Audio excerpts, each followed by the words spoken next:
Bisan pa man sa pagsugwak sa daghang mga tao sa pampublikong samang karong adlaw, nagmalinawon hinuon kining gitimaan nga Todos Los Santos. Samtang Lapu-Lapu City Mayor Junard Ahong Chan miduaw sa mga lubnganan sa mga kanhing mayor. Siluan Mirundina sa report.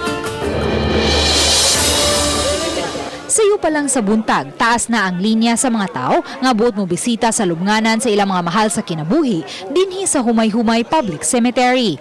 Hinuon na kat-on na ang mga tao sa mga gidili nga butang nga dadon sa sementeryo. Gawa sa mga pulis nga nagbantay sulod o gawa sa samang, may mga nag-roving usab ug nag-apod-apod og mga flyers pahimangno aron dili mabiktima sa krimen. Nakita na ko nga ubay-ubay gyud ang tao. Daghan gyud. So mao na nga gisaksyon na ako mga kapulisan nga dapat alerto gyud.